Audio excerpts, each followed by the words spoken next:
እንደዚህ አድርጌ የራቡን ስሜት ላትፈልሽ ብዬ እኮ ነው። አልገባኝም። እየቀለድክ እንደው ማን ይሙት አሁን አንቺ ከመቼ ወዲህ ነው ሰው ምን ይለኛል ብለሽ መጨነቅ ጀመርሽ? እሱማ ግን ሲጀመር እንደዚህ መነጫነጭ ሲጀመር እኮ ነው እንደራበሽ የገባኝ። ልክ ነህ። ስራብ እንደዚህ እንደምንም ሰዎች ያውቃሉ። ለማንኛውም ምን ያውን እንግባ። እሺ መጣ።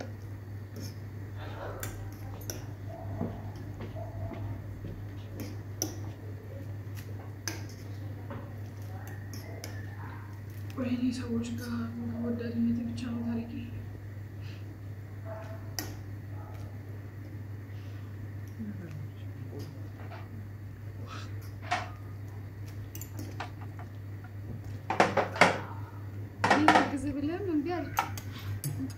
አይ ችግር የለውም። ዛሬ እናንተን የማሳረፍ ፕሮግራም ላይ ነው። ጥሩ ነው።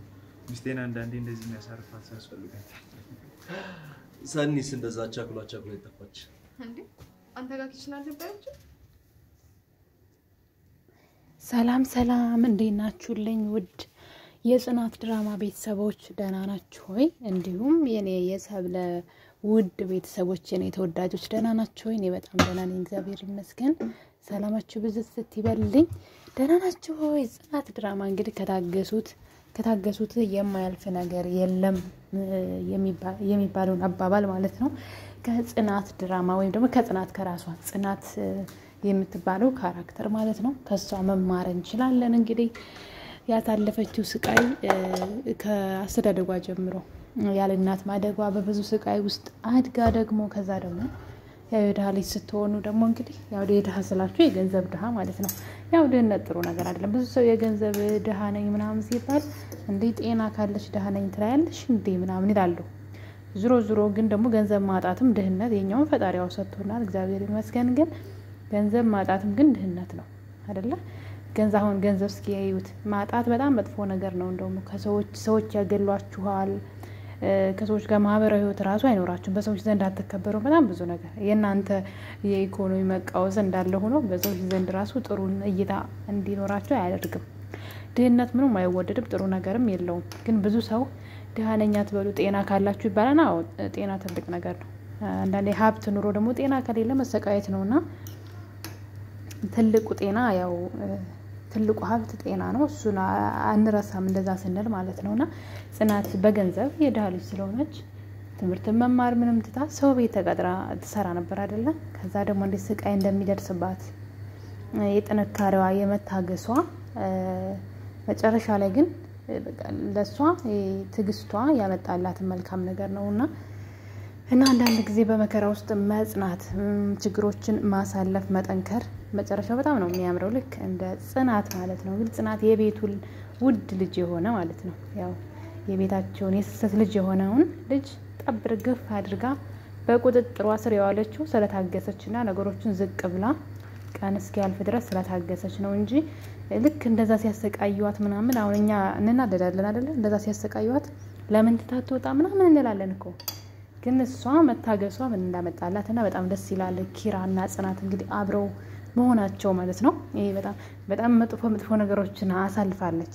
የልጅን ያክል ነገር ራሱ ገለውባታል። ወደ ውስጥ ያለ ልጇን አስባችሁታል? ልጇን ማለት ነውና ብዙ ነገር እንደው ቀላል ፈተና አይደለም ያሳለፈችውና ግን ያ ሁሉ አልፎ አሁን ላይ ደግሞ እንግዲህ ደስተኛ ለመሆን እየሞከረች ነው ማለት ነው። ስለዚህ ትግስት ጥሩ ነው ልላችሁ ፈልጌ ነው። እንደ ስሟ ናት የምር አንዳንድ ሰዎች ማለት ነው አንዳንዶቻችን እንደ ስማችን አይደለንም አይደለ? ስማችንን አንኖረው ማለት ነውና እሷ ጽናት የሚለውን ስሟን በተግባር ኖረዋለች ማለት ነው። እንግዲህ ያው የክሩቤል እናት ከሞተች በኋላ እሷ ከሱ ጋር ቀጥለዋል ማለት ነው። እንግዲህ አባቷ መጥቶ ይሄን ነገር አውቋል ማለት ነው። እና ያው ትግስቷን በጣም አደንቅላታለሁ። በጣም ጎበዝ ናት ማለት ነው። ምሩ ደግሞ እንግዲህ በሌላ በኩል ደግሞ በጣም የምትጨነቀው ያው የጤና ችግር ስላለባት ልጅም ለመውለድ ብዙ ነገር የኪራ የባለው የናሆም ቤተሰቦች ማለት ነው። የናሆም ቤተሰቦች ደግሞ ልጅ እንደማትወልድ በሽተኛ እንደሆነ እንደሚያማት አያችሁ። ቅድም ያልኳችሁ ይሄን ነው። አንዳንዴ ገንዘብ ኑሮን ጤና ከሌለና ምን ዋጋ አለው? ጤና ትልቅ ነገር ነው። ከገንዘብም ይበልጣል ሀቅውን ለመናገር ማለት ነው። ያው ገንዘብ ወሳኝ ነገር እንደሆነ ሆኖ ማለት ነውና እንግዲህ እሷ ደግሞ የምትሰቃየው ጤና በማለባ ስላሌላት የሱ ቤተሰቦች ልጅ እንደማትወልድ ጤና ጥሩ እንዳልሆነ ህመም እንዳለባት ሲያውቁ የሚያደርሱባትን በደል ወይም ደግሞ ሊናገሯት የሚችሉት ነገር ያሳስባታልና ከህመሟ በላይ እንግዲህ በጭንቀት ነው እንደዚህ የታመመች ያለችውና በደሞ የባል ዘመዶች ደግሞ በጣም ከባድ ናቸው ታቋቸዋላችሁ እንኳን ልጅ ሳትወልዱ ቀርታችሁ ማለት ነው አይደለ ከባዶች ናቸውና የዛ ሁሉ ጭንቀት ተደራርቦ ነው እየታመመች ያለችው ከበሽታዋ በላይ ሰዎችን ለማስደሰትና ሰዎች ምን ይሉኛል በማለት ነው ማለት ነው እርግጠኛ ነኝ ግን እሷ በዚህ መጠን የፈራችውን ነገር በሽታዋ ምናልባትም ላይኖርባት ሁሉ ይችላል አንዳንድ ጊዜ እኮ ማለት ነውና ፍራቻ ብቻ ይመስለኛል ግን በጣም ተሳዝነኛለች ይብር እና ናኦሚና እሷ ደግሞ አንድ ቀን ደስተኛ ነው እሱ በነገራችን ላይ ከሷ ጋር በመኖሩ ብቻ ደስተኛ ነው ያው እሷ ግን ቤተሰቦቹ ሲሰማ ምን እንደሚሉ ሀማቶቿ ለሷ የሚሰጧት ስም ያሳስባታል ማለት ነው እና ጽናት ድራማዎች ያው ድራማውን ለጠጥ አድርገውታል አዳዲስ ሰዎች እየመጡ ነው በእርግጥ እኔ በፊት የሚያልቅ የመሰለኝ በጽናትና ኪሩቤል አብሮ ከሆኑ ድራማው የሚያልቅ ነበር የመሰለኝ ግን ድራማው ትንሽ ለጠጥ ብሏል ማለት ነው አሁን የነ ምሩ ጉዳይ ስላለ ማለት ነው እና ምሩን ናሆም ራሱ የተረዳት አይመስለኝም የታመመች ያለችው በጭንቀት የተነሳ ነው ልጅ አልወልድም በሚል ጭንቀት ነውና የባሰ ጤናዋን ከምታጣ እንግዲህ አለመውለድ ፈጣሪ ሲሰጥ ነው አይደለ ሁሉንም ነገር ስለዚህ ለፈጣሪ ብትተውና ራሷን አረጋግታ ምናልባትም ደግሞ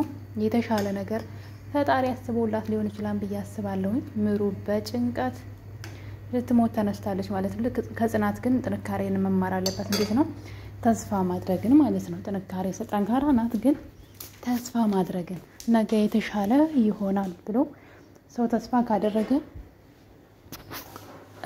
የማይሆንበት ምክንያት የለም ማለት ነው ግን ተስፋ ምን ቆርጥ ከሆነ በቃ አለኝ እኔ ነገር ምናምን ምን ከሆነ ነገሮችን በዛው ነው የሚሄዱት የሚበላሹብንና ተስፋ መቆረጥ የለባትም ባይነኝ ምሩ በጣም ነው የምወዳት በጣም መልካም ልብ ያላት መልካም ሴት የምር ጸባይዋ ሁሉ ነው የሚመስለኝና በጣም ትሁት ናትና እንግዲህ እንደዚህ አይነት መልካም ሰው ስለሆነች እግዚአብሔር ደግሞ መልካም ልቦችን ስለሚወድ ምናልባት በልጅም ሊባርካት ይችላል ምናልባት አማቶቿን በዚህ ነገሯ ላይናደዱባት ይችላሉና ከህመሟ በላይ ስቃይዋ ነው እንደዚህ ያረጋት ያለው ማለትና ብቻ ጽናት ድራማ በጣም ተወዳጅ ነው ያው አሁን ላይ ትንሽ ግራ ገባ ብሏቸዋል አዲስ ሰዎች እያመጡ እንጂ ግን በጣም ሲጀምርና ጽናትና ኪሩቤል እስከ አብረው እስከሆኑበት ሰዓት ድረስ ያለው በጣም አስተማሪ አጓጊም ጭምር ነው ማለት ነው ያው አንዳንድ ጊዜ ደግሞ ሰዎች ሰዎች ሲጎዱን ማለት ነው ልክ ስሟን ብዙ አሪዘውም ግን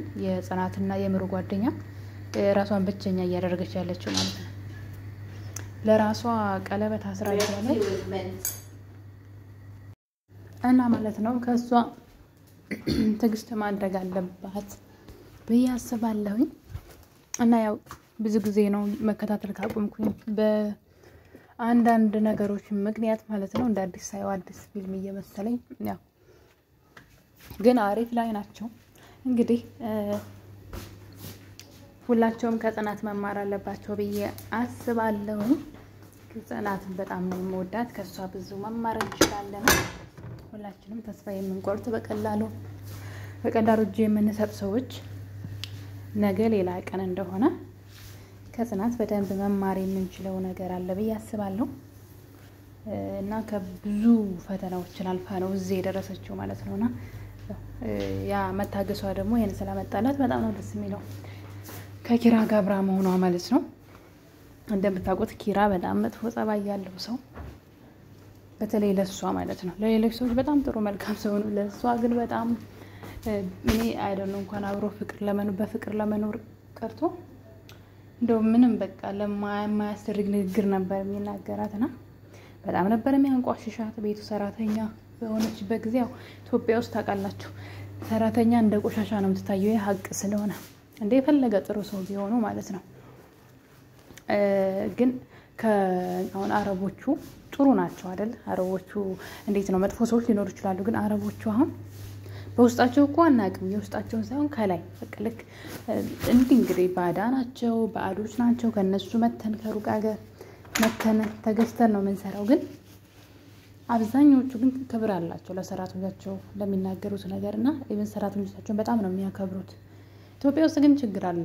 ከልጅነታቸው ጀምሮ መጥፎ ነገር ለሰራተኛ ልጆች ራሱ ጥሩ አመለካከት እንዳይኖራቸው ነው የሚደረገውና ከዛን ግን በጣም ብዙ ስቃይ አሳልፋ ነበረ። ያው ያንን በትግስት በማለፏ አሁን ላይ ቆንጆ ህይወት እየኖረች ነው ማለት ነው። ያው ትልቅ ትምህርት ነው ብዬ አስባለሁ። እስኪ እናንተስ ከጽናት ምን እንደተማራችሁ ኮሜንት ላይ ጻፉልኝ። በሌላ ቪዲዮ እስከምንገናኝ አመሰግናለሁ። መልካም ጊዜ። ባይ ባይ።